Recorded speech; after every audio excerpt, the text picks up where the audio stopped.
Solitude, a state of being, alone but not lonely. A time for reflection, a chance to be only. With quiet thoughts and peaceful mind. Solitude, a state of being, to unwind.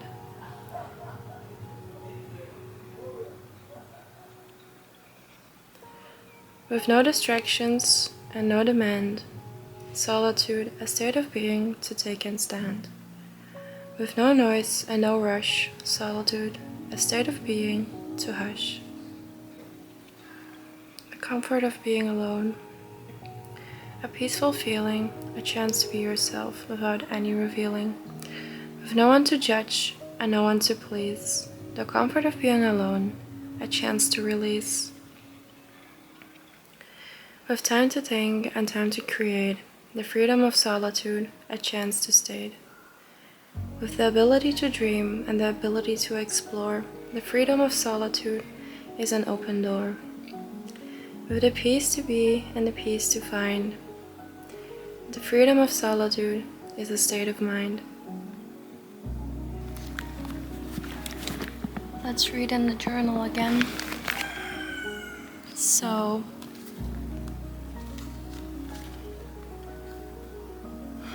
it's cute. Gonna leave it in.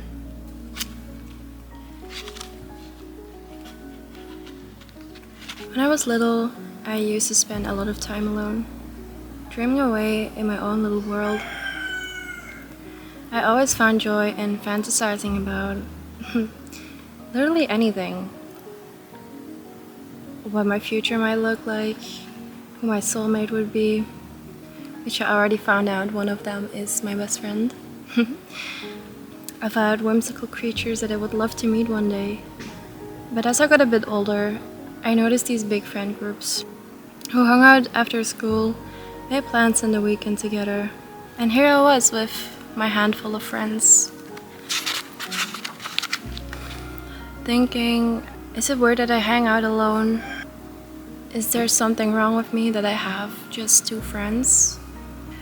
I got scared to hang out in public alone, frightened that people would think of me in a different way. And right now I think, why was I so focused on what people thought of me, you know? And as of the day of today, I had some conversations with other people as well, and I noticed that a lot of people still struggle with this, of the feeling that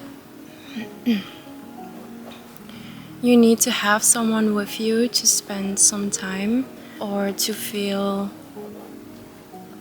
like it's valid to go out and do something that you would like to do.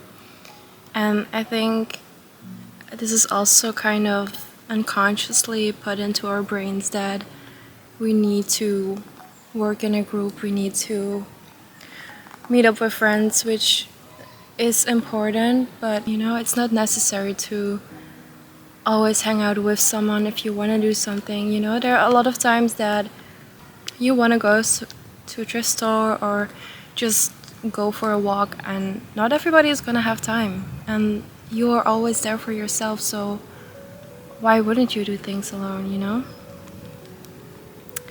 So then I was thinking, why I was so focused on what people thought of me. And to be honest, I don't know. I think it's because I was still so young and had to learn so much. And don't get me wrong, you learn every day, get to know ourselves better and explore new interests. But as of now, I love my time in solitude. Taking myself on a date and exploring new places and nature with a sketchbook with me. Being able to synchronize with the flow of my environments, feeling the soft breeze of cold wind against my cheeks while laying on a bed of moss in a forest, or dancing with the raindrops during a summer storm. It's not only recharging, but also reconnecting.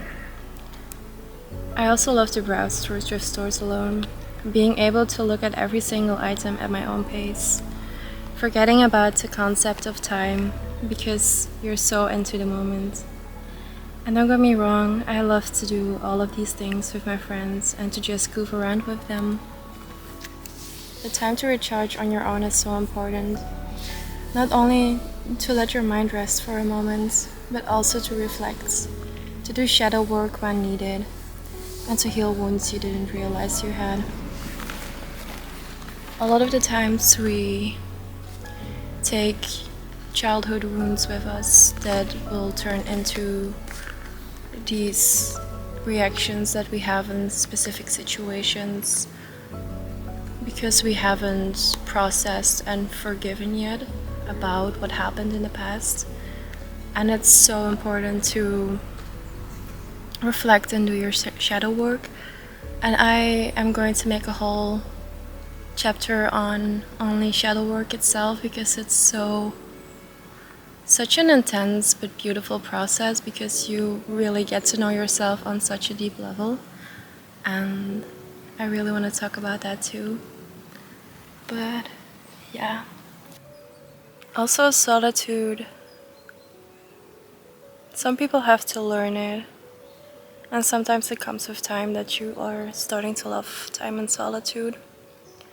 For me, it was first to learn, but afterwards it was just so natural, and I have become more introverted, and I really don't mind, because I went biking earlier today and I was looking at all the glistening sun rays through the forests, and I came across this really whimsical place with a lot of like little sunspots and soft beds of grass in between, and it looked so magical. And out of the sudden, the air literally started to smell so sweet, and it smelled like some kind of sugary treat, and